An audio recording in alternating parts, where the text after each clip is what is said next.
विद्यार्थियों नमस्कार। आज हमारा विषय भारतीय इतिहास के कुछ विषय भाग 2। इसके पूर्व हमने भाग 1 में 4 विषय पढ़े थे। आज 5वां विषय इसका कंटिन्यू रहेगा विषय। चूँकि भारतीय इतिहास को 3 भागों में बांटा गया है तो विषय या इसके अध्याय वही रहेंगे कंटिन्यू उसी क्रम में। तो आज का विषय 5 है, यात्रियों के नज़रिए से।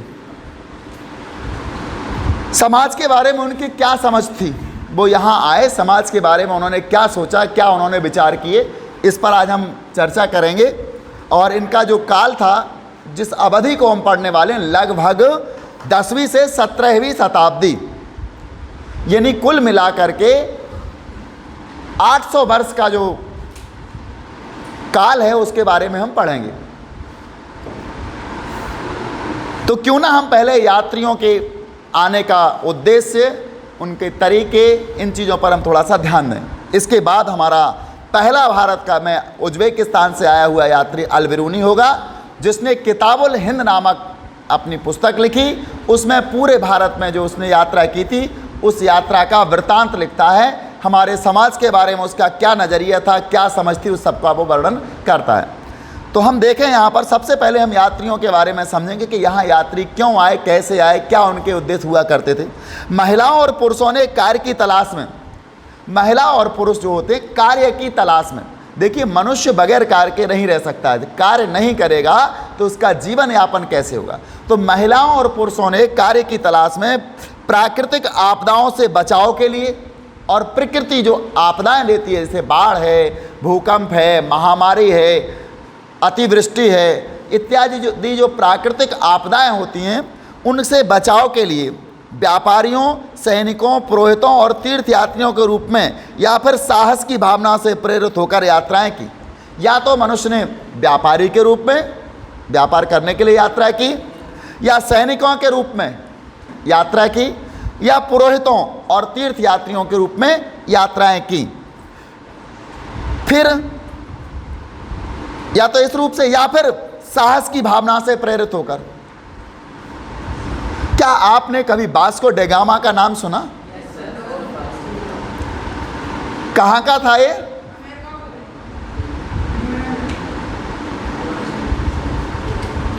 एक पुर्तगाली नाविक था।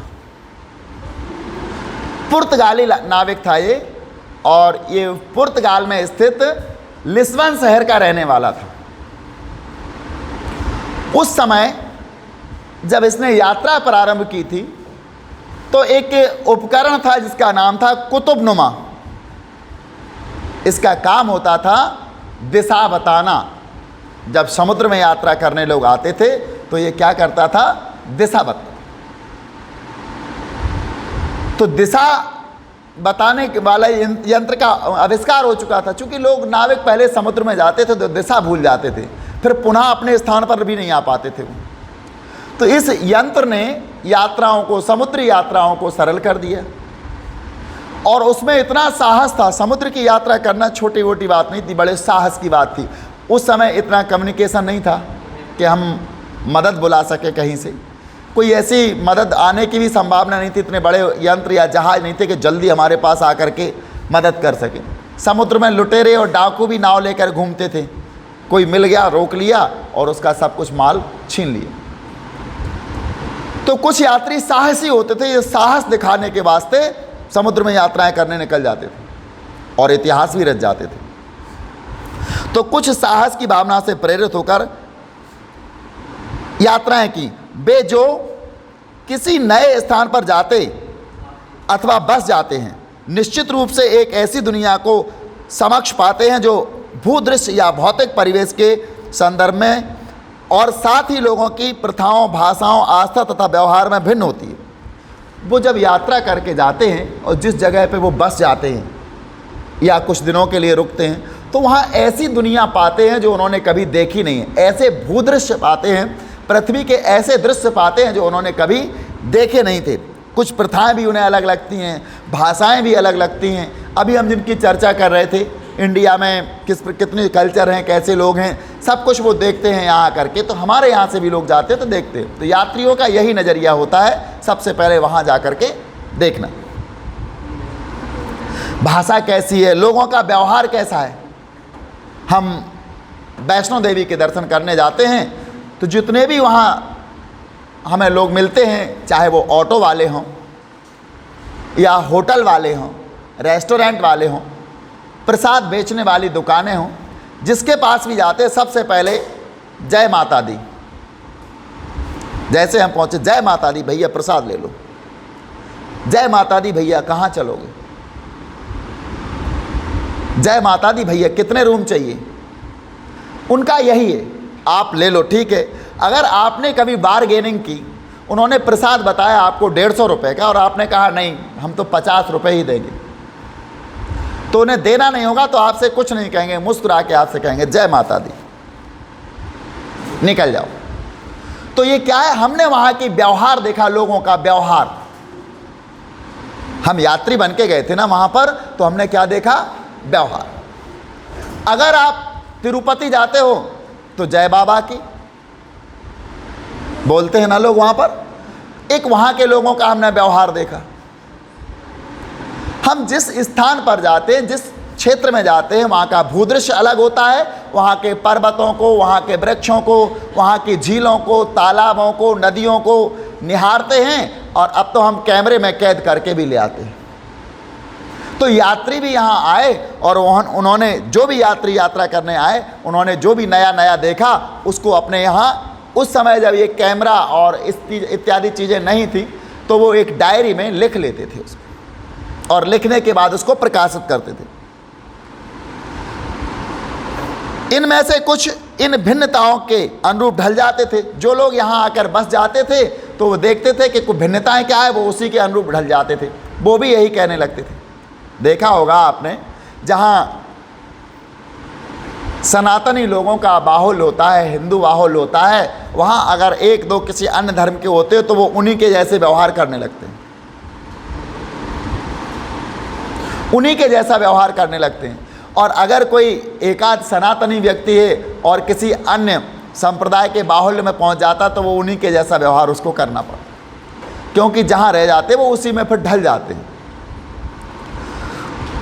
और अन्य जो कुछ हद तक विशिष्ट होते हैं, इन्हें ध्यानपूर्वक अपने वृत्तांतों में लिख देते हैं। इनमें असामान्य तथा उल्लेखनीय बातों को अधिक महत्व दिया जाता है। दुर्भाग्य से हमारे पास महिलाओं द्वारा छोड़े गए वृत्तांत लगभग ना के बराबर हैं।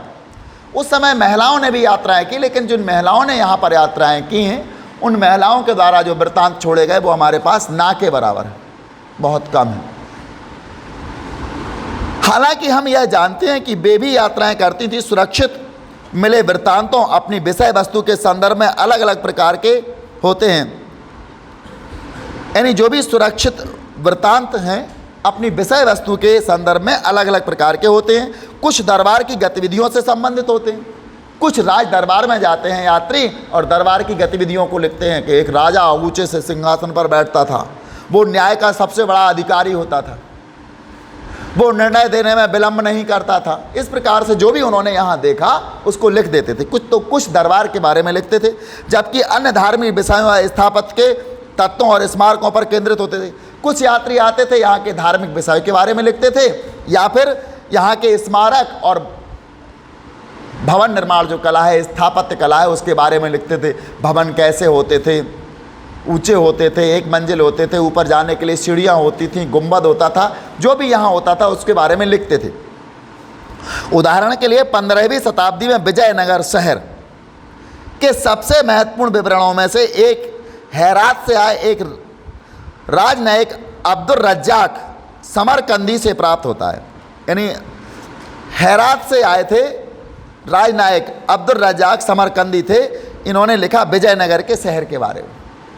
विजयनगर शहर कैसा था? विजयनगर साम्राज्य के बारे में तो आपको पता होगा,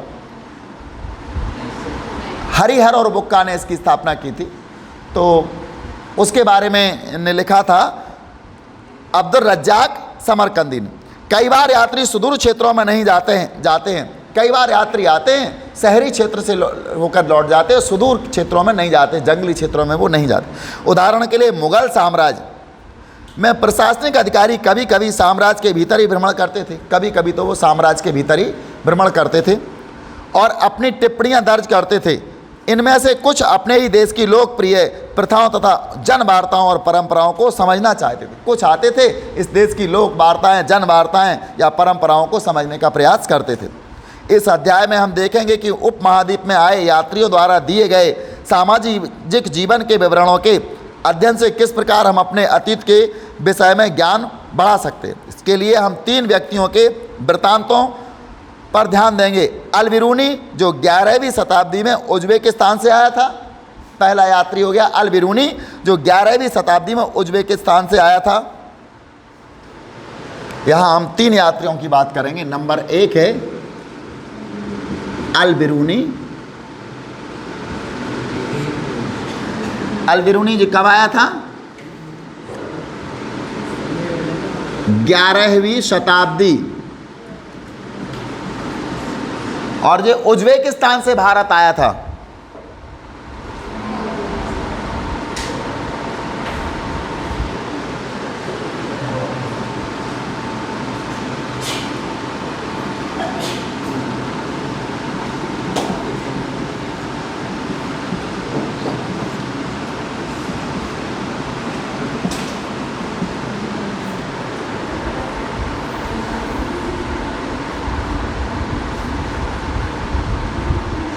इसके बाद आता है इब्न बतूता।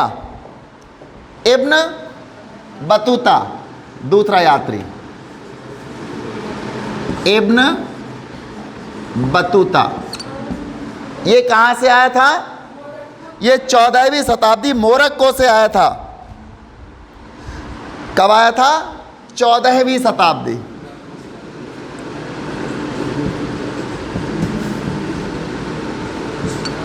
और आया था मोरक्को।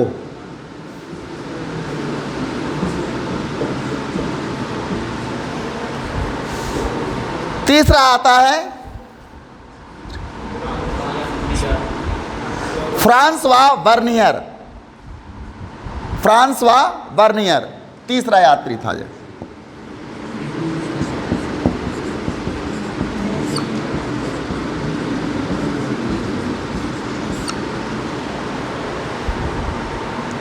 फ्रांसवा वर्नियर ये आया था 17वीं शताब्दी फ्रांस से।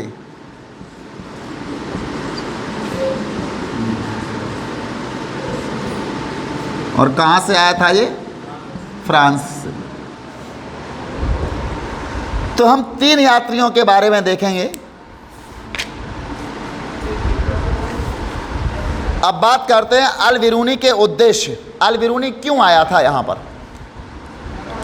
अल-बिरूनी ने अपने कार्य का वर्णन इस प्रकार किया है।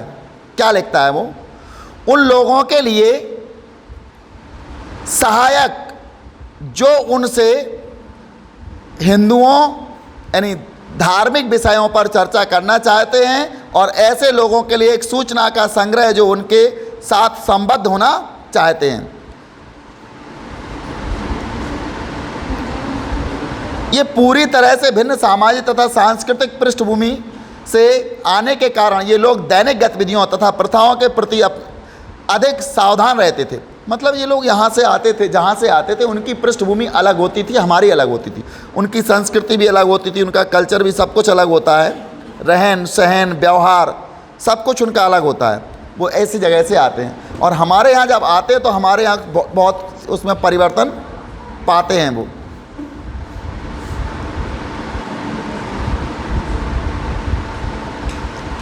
तो वो यहाँ की दैनिक गतिविधियों से अधिक प्रभावित होते हैं,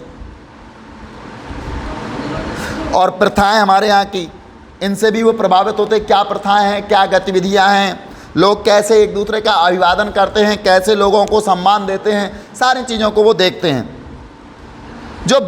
और इन सब को क्या करते हैं?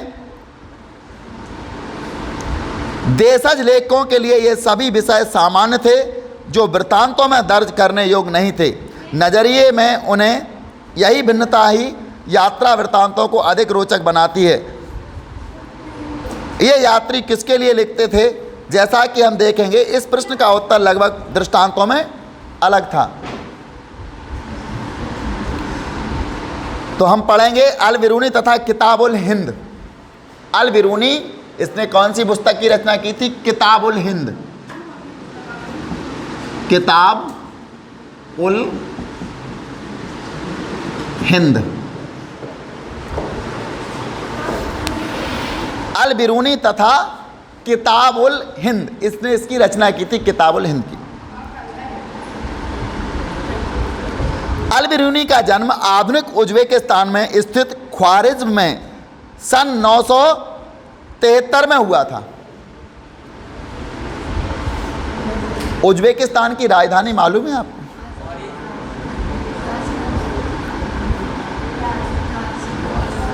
ताशकंद, जहां लाल बहादुर शास्त्री की मृत्यु हुई थी। तो अल बिरूनी का जन्म आधुनिक उज्बेकिस्तान में स्थित ख्वारिज्म में सन 973 में हुआ था। इनका जन्म कब हुआ था? 973।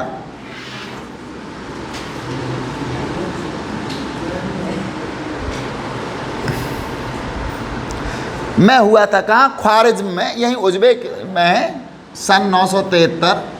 इस सन लिखते नहीं तो ये ईसा पूर्व या वहाँ लोग समझ बैठते हैं। ख्वारिज्म शिक्षा का एक महत्वपूर्ण केंद्र था। जहाँ अल बिरूनी का जन्म हुआ था, ये किस चीज़ का महत्वपूर्ण केंद्र था? शिक्षा का महत्वपूर्ण केंद्र था। और अल बिरूनी ने उस समय उपलब्ध सबसे अच्छी शिक्षा प्राप्त की थी। जो ख्वारिज्म में सबसे अच्छी शिक्षा थी वो अल बिरूनी ने प्राप्त की थी। वह कई भाषाओं का ज्ञाता था। इनमें सीरियाई, फ्रांसीसी, सीरियाई, फारसी, फ्रांसीसी नहीं है, फारसी है, सीरियाई, फारसी, हिब्रू तथा संस्कृत शामिल है। कितनी भाषाएं इसमें? 4। सीरियाई, फारसी, हिब्रू तथा संस्कृत शामिल है।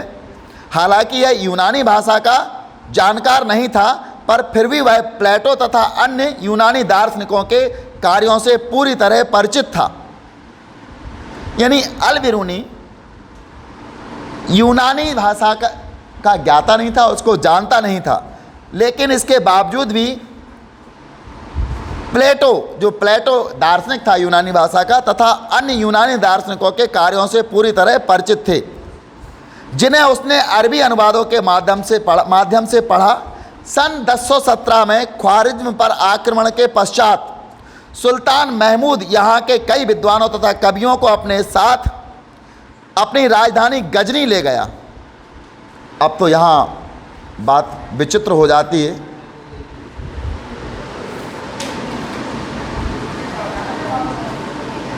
हम लिखें इसकी कितनी भाषाओं के ज्ञाता थे?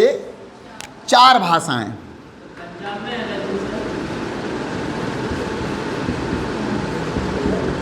भाषाएं कितनी हैं? सबसे पहली कौन सी भाषा थी इसकी?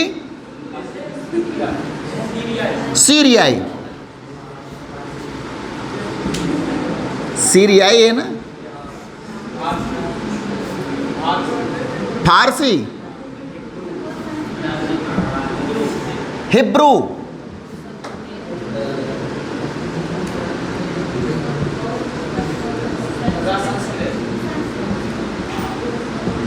चार भाषाओं का ये ज्ञाता था, यूनानी नहीं जानता था। इसके बाद भी इसने क्या किया था, यानी ये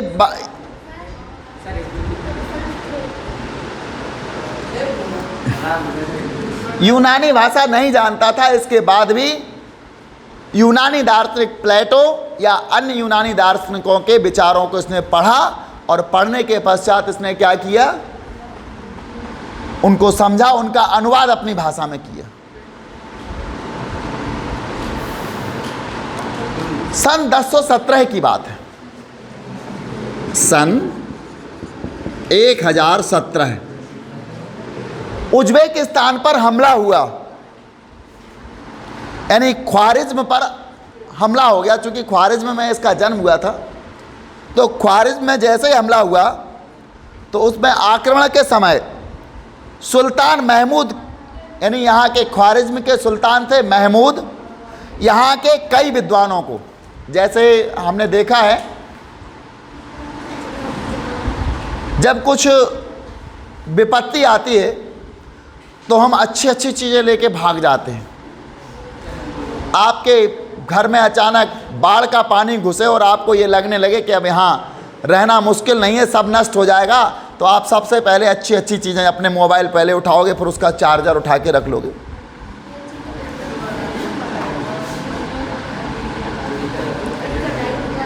कल एक सोशल मीडिया पर एक विचार लिखा था, उसमें लिखा था आप यदि किसी भीड़ में अकेली अपने पति के साथ गई हैं और पति और मोबाइल दोनों खो जाएं तो सबसे पहले आप किसको खोजोगी?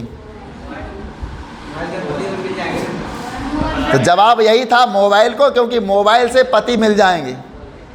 तो बात यही है कि ख्वारिज्म के में जब आक्रमण हुआ, ख्वारिज्म के सुल्तान ने भी देखा, उस समय मोबाइल तो नहीं थे, उनके लिए महत्वपूर्ण चीज़ें क्या थी? कवि, विद्वान, जो विद्वान होते थे, कवि होते थे, जो नक्शा बनाने वाले होते थे, पहेलियों को सुलझाने वाले, ऐसे राज दरबारों में रहा करते थे लोग। तो वो ऐसे लोगों को अपने साथ लेकर के चले, क्योंकि वही उनके डिवाइस मानो या जो भी मानो सब वही हुआ करते थे। तो ख्वारिज्म के सुल्तान महमूद यहाँ के कई विद्वानों तथा कवियों को अपने साथ अपनी राजधानी गजनी ले गया। जब वहाँ आक्रमण हुआ, आक्रमण के समय वहाँ से जो सब चीज़ें लूटी जाती थी जिन चीज़ों को, तो वो सब इनमें लूट में आ गए और वो गजनी ले गए। अल बिरूनी भी उनमें से एक था। अल बिरूनी को भी गजनी के शासक ले गए यहाँ से महमूद। वह बंधक के रूप में गजनी आया। जैसे कोई राजा किसी पर आक्रमण करते थे तो वहाँ की अच्छी अच्छी चीज़ें लूट लाते थे, कवि, विद्वान, कुछ बहुमूल्य रत्न धातुएं। जैसे हमारे यहाँ मयूर सिंहासन था, तख्ते ताउस जिसको कहा जाता था, वो ब्रिटेन पहुँच गया। हमारे यहाँ कोहिनूर हीरा था, वो भी चला गया। अच्छी अच्छी चीज़ें लोग ले जाते थे। तो जब ख्वारिज्म पर आक्रमण किया गजनी के शासक महमूद ने, तो उन्होंने भी क्या किया, वहाँ के बड़े बड़े विद्वानों को, कवियों को वहाँ से अपने साथ ले गए। और उनमें अल बिरूनी भी था। और ले जाते थे ये बंदी बनाकर, अपना दास बना करके ले जाते थे। कभी कभी तो रानियों को, सुंदर दासियों को, सुंदर स्त्रियों को भी वो वहाँ से ले आते थे अपनी दासियाँ बना करके। तो वो दास बना करके ले जाते किसको? अल बिरूनी को। पर धीरे धीरे उसे यह शहर पसंद आने लगा। धीरे धीरे गजनी उसको पसंद आने लगा और 70 वर्ष की आयु में अपनी मृत्यु तक उसने अपना बाकी जीवन यहीं बिताया। 70 वर्ष की आयु में उसकी मृत्यु होती है, उस समय तक उसने अपना जीवन यहीं व्यतीत किया। गजनी में ही अल बिरूनी की भारत के प्रति रुचि विकसित हुई। गजनी में रहते हुए अल बिरूनी की भारत के प्रति रुचि विकसित हुई, भारत के प्रति इंटरेस्ट जागा उसके अंदर। यह कोई असामान्य बात नहीं थी। अल बिरूनी के लिए भारत के प्रति रुचि जागना उसके अंदर, ये कोई असामान्य बात नहीं थी। 8वीं शताब्दी से ही संस्कृत में रचित खगोल विज्ञान, संस्कृत तो भारत की भाषा थी, खगोल विज्ञान, गणित और चिकित्सा संबंधी कार्यों का अरबी भाषा में अनुवाद होने लगा था। खगोल विज्ञान जानते हो ना, अंतरिक्ष विज्ञान जो होता है, इसके बारे में संस्कृत में रचना होने लगी थी। गणित के बारे में भी संस्कृत में रचना होने लगी थी। चिकित्सा संबंधी पुस्तकें भी संस्कृत में लिखी जाने लगी थी। इसलिए अल बिरूनी संस्कृत का ज्ञाता तो था, संस्कृत के प्रति रुचि जागी और ये भी पता किया उसने कि संस्कृत तो भारत की भाषा है। पंजाब के गजनबी साम्राज्य का हिस्सा बन जाने के बाद, जब पंजाब पर गजनबी साम्राज्य का हिस्सा बन गया पंजाब, स्थानीय लोगों से हुए संपर्क ने आपसी विश्वास और समझ का वातावरण बनाने में मदद की। जब पंजाब गजनबी साम्राज्य का हिस्सा बन गया तो वहाँ के जो लोग थे पंजाब के, इन लोगों ने क्या किया, वहाँ के लोगों से अपने आपसी सामंजस्य तालमेल बनाने का प्रयास किया और एक दूसरे को समझने का भी प्रयास किया। जब हम किसी विशेष जगह का हिस्सा बन जाते हैं, वहाँ रहने लगते हैं, बस जाते हैं, तो वहाँ के लोगों को समझने का प्रयास करते हैं और उनसे तालमेल बनाने का प्रयास करते हैं। तो यहाँ भी ऐसा होने लगा। समझ का वातावरण बनने में मदद की। अल बिरूनी ने ब्राह्मण पुरोहितों तथा विद्वानों के साथ कई वर्ष बिताए। उसने यहाँ के ब्राह्मण पुरोहितों और विद्वानों के साथ कई वर्ष बिताए और संस्कृत धर्म तथा दर्शन का ज्ञान प्राप्त किया। उसने संस्कृत धर्म और दर्शन का ज्ञान प्राप्त किया। हालांकि उसका यात्रा कार्यक्रम स्पष्ट नहीं है, फिर भी प्रतीत होता है कि उसने पंजाब और उत्तर भारत के कई हिस्सों की यात्राएं की थी। उसका जो यात्रा वृत्तांत है वो स्पष्ट तो नहीं हो पाया है, लेकिन ऐसा प्रतीत होता है कि उसने पंजाब और उत्तर भारत के कई जगह क्षेत्रों की या कई स्थानों की यात्रा की थी। उसके लिखने के समय यात्रा वृत्तांत अरबी साहित्य का एक मान्य हिस्सा बन चुके थे। जब वो लिखता था तो यात्रा वृत्तांत अरबी साहित्य का एक मान्य हिस्सा बन चुके थे, यानी अरबी साहित्य में यात्रा वृत्तांत लिखे जाने लगे थे। ये वृत्तांत पश्चिम में सहारा रेगिस्तान से लेकर, कहां से? पश्चिम में सहारा रेगिस्तान से लेकर उत्तर में बोलगा नदी तक फैले थे। कहां से? जो यात्रा वृत्तांत है पश्चिम में सहारा रेगिस्तान से लेकर के, कहां? पश्चिम में सहारा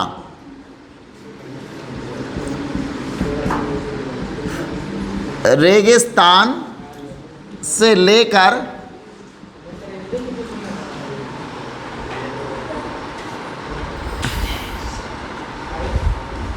उत्तर में बोलगा नदी तक फैले। उत्तर में बोलगा नदी तक फैले थे। क्या फैले थे? यात्रा वृत्तांत जो अरबी भाषा में लिखे जा रहे थे वो वहां से लेकर यहां तक फैल चुके थे।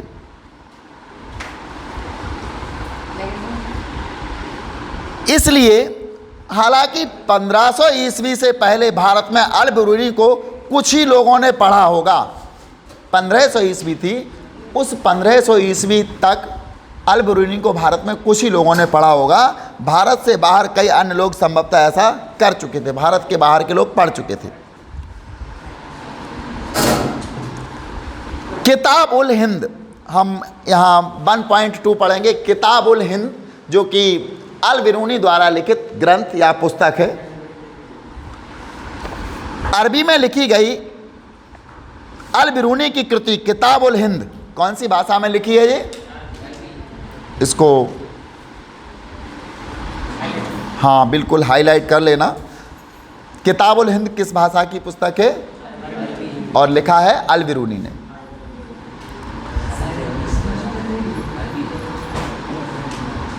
यह कृति या यह एक विस्तृत ग्रंथ है जो धर्म और दर्शन, त्योहारों, इसमें क्या क्या लिखा है? धर्म लिखा है, इसमें दर्शन लिखा है, इसमें त्योहार, खगोल विज्ञान, खगोल विज्ञान आप लोग जानते हो, अंतरिक्ष विज्ञान जो होता है, कीमिया, रीति रिवाजों तथा प्रथाओं, सामाजिक जीवन, भार तौल तथा मापन विधियों, मूर्तिकला, कानून, मापतंत्र विज्ञान आदि विषयों के आधार पर 80 अध्यायों में विभाजित है। कितने विषय हैं इसमें? ये जो हमने पढ़े हैं ये विषय हैं और अध्याय इसमें कुल मिलाकर 80। सामान्यतः अल बिरूनी ने प्रत्येक अध्याय में एक विशिष्ट शैली का प्रयोग किया है।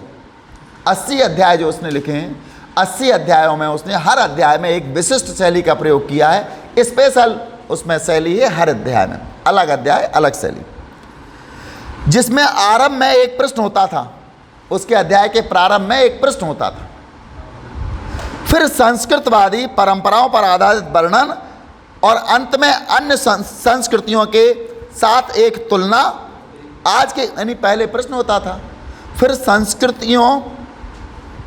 संस्कृतवादी जो परंपराएं होती थी उन पर आधारित कुछ वर्णन करता था और अंत में अन्य संस्कृतियों के साथ उसकी तुलना करता था। पहले प्रश्न, फिर संस्कृत परंपराओं का वर्णन और अंत में वो क्या करता था? अन्य संस्कृतियों से तुलना करता था। आज के कुछ विद्वानों का तर्क है कि इस लगभग ज्यामितीय संरचना जो अपनी स्पष्टता तथा पूर्वानुमेयता के लिए उल्लेखनीय है का एक मुख्य कारण अल बिरूनी का गणित की ओर झुकाव था। उसकी जो संरचना होती थी ज्यामितीय संरचना होती थी। ज्यामिति आपने पढ़ी होगी, उसके जैसी संरचना हुआ करती थी। अल बिरूनी, तो लोगों ने ये माना कि इस गणित की तरफ इसका झुकाव था, चूँकि गणित का भी ये विद्वान था। अल बिरूनी, जिसने लेखन में भी अरबी भाषा का प्रयोग किया था, ने संभवतः अपनी कृतियां उपमहाद्वीप के सीमांत क्षेत्रों में रहने वाले लोगों के लिए लिखी थी। उपमहाद्वीप यानी भारतीय उपमहाद्वीप के जो सीमांत क्षेत्र थे, अंतिम बॉर्डर पर जो लोग रहते थे, उनके बारे में लिखा और उन तक उसने अपनी कृतियां पहुंचाई भी कि वो कम से कम पढ़ें और समझें। वह संस्कृत, पाली तथा प्राकृत ग्रंथों के अरबी भाषा में अनुवादों तथा रूपांतरणों से परिचित था। इनमें दंत कथाओं से लेकर खगोल विज्ञान और चिकित्सा संबंधी कृतियां सभी शामिल थीं, पर साथ ही इन ग्रंथों की लेखन सामग्री शैली के विषय में उसका दृष्टिकोण आलोचनात्मक था। जो भी लेखन शैली थी, सामग्री थी, इसके बारे में उसका दृष्टिकोण आलोचनात्मक था और निश्चित रूप से वह उनमें सुधार करना चाहता था। हमारे यहाँ की लेखन शैली में वो सुधार करना चाहता था। हम यहाँ एक बॉक्स दिया ऊपर, हिंदू, चूँकि हम पूर्व में के वीडियो में इसके बारे में बता चुके, फिर भी आप देख लो।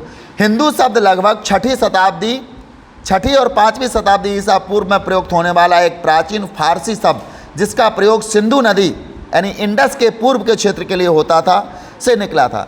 अरबी लोगों ने इस फारसी शब्द को जारी रखा और इस क्षेत्र को अल हिंद तथा यहाँ के निवासियों को हिंदी कहा। कालांतर में तुर्कों ने सिंधु से पूर्व में रहने वाले लोगों को हिंदू, उनके निवास क्षेत्र को हिंदुस्तान तथा उनकी भाषा को हिंदवी का नाम दिया। इनमें से कोई भी शब्द लोगों की धार्मिक पहचान का द्योतक नहीं है। हम पहले ही बता चुके, हिंदू, हिंदुस्तान या हिंदवी या हिंदी, ये हमारी धार्मिक पहचान का परिचायक नहीं है, द्योतक नहीं है। क्योंकि हिंदू शब्द हमारा नहीं है। ये 5वीं से लेकर के 6वीं शताब्दी के बीच में यहाँ कौन आए थे? फारसी लोग यहाँ आए थे, और फारसी लोग सा का उच्चारण हा करते हैं। तो सिंधु नदी को क्या बोलेंगे? वो हिंदू नदी। सा का क्या बोलते थे? वो हा बोलते थे। इसलिए वो सिंधु नदी को कहने लगे हिंदू नदी, और उसके आसपास के क्षेत्र को फारसी भाषा में स्थान बोला जाता है। तो उस सिंधु नदी के आसपास का क्षेत्र सिंधुस्तान होगा। तो सा को वो हा बोलते हैं, तो उस क्षेत्र को वो हिंदुस्तान कहने लगे और वहाँ के लोगों को हिंदू कहने लगे, और उनकी भाषा जो थी उसको हिंदी कहने लगे, हिंदवी या हिंदी। लेकिन इसका धर्म से हमारे से कोई संबंध नहीं है। स्पष्ट इतिहास लिखता है ये कि उनकी भाषा को हिंदवी का नाम दिया। इनमें से कोई भी शब्द लोगों की धार्मिक पहचान का द्योतक नहीं था। इस शब्द का धार्मिक संदर्भ में प्रयोग बहुत बाद की बात है। बहुत दिनों बाद, बहुत वर्षों बाद हम इसको धर्म के रूप में देखने लगे।